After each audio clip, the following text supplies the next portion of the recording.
এক টেকনিশিয়ান ভাই আমার কাছে এই ফোনটা নিয়ে আসে এমআই নোট 10 লাইট। এই ফোনটা আমি সিপিইউ রিবোলিং করি। কারণ এই ফোনটা নাকি ক্যামেরার সমস্যা। আমি অন করে চেকও করিনি। তো যেভাবে আমার কাছে নিয়ে এসেছে সেইভাবে আমি সিপিইউর কাজ শুরু করি এবং কি আমার সর্বোচ্চটা দিয়ে সুন্দরভাবে সিপিইউটা রিভলভ করার চেষ্টা করি। আমি অনেক সময় এই ফোনটার ব্যাপারে বলেছি যে এই ফোনটার সিপিইউ রিভলভ করা একটু টাফ। এটার আইসি অনেক হার্ড থাকে। সময় একটু বেশি লাগে। অনেক সময় আইসি খারাপ হয়ে যায়। তো এই ভয়গুলো অনেকেই আবার বলেন যে, "আপনি শুধু ভয় দেখান, এই কাজটা তো অত কঠিন না।" তো দেখুন আমি খুব নিখুঁতভাবে সিপিইউটা রিভলভ করি। রিভলভ করে ফোনটা অন করার চেষ্টা করি। কিন্তু ফোনটা কিন্তু অন হয় না। ফোনটা ডেড হয়ে যায় এবং এই ডেড ফোনটা আমি আসলে বুঝতেও পারিনি যে এই ফোনটা ডেড হতে পারে। কোনো ধরনের ডেড রিস্ক নেওয়া ছিল না যেহেতু একজন টেকনিশিয়ান নিয়ে এসেছিল। আমি সম্পূর্ণ সেটআপ করে একদম ফিটিং করে ক্যামেরা-ট্যামেরা সব লাগিয়ে অন করার চেষ্টা করি। কিন্তু ফোনটা কোনোভাবে অন হচ্ছে না।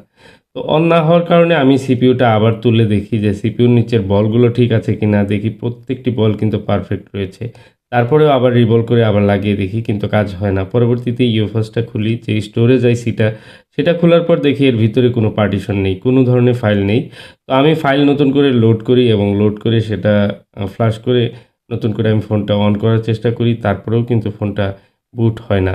এমতো অবস্থায় এই ফোনটা আসলে মানে কোনোভাবে অন হচ্ছিল না এবং মাইক্রনের ইউএফএস থাকার কারণে মাইক্রনের ইউএফএস অনেক সময় খারাপ হয়ে যায়। তো পার্টিশন ভিতর থেকে একদম আ জিপিটি প্রবলেম হয়ে যাওয়ার কারণে এই ধরনের প্রবলেম হয় অনেক সময় যে এই ফোনগুলো কিন্তু ডেড হয়ে যায়। তারপরে আমি নতুন সিপিইউ লাগাই। নতুন সিপিইউ এবং আরেকটা স্টোরেজ রিকনফিগ করে আমি ফোনটাকে অন করি। কিন্তু অন হওয়ার পর এরকম হলুদ স্ক্রিন এসে টিটি ক্যাশ একটি প্রবলেম দেখা দিচ্ছে। এই প্রবলেমটি আসলে কিভাবে সলভ করা যায় এটি নিয়ে খুব দুশ্চিন্তায় পড়ে গেলাম। আর যাই হোক পরবর্তী ভিডিওতে জানাবো।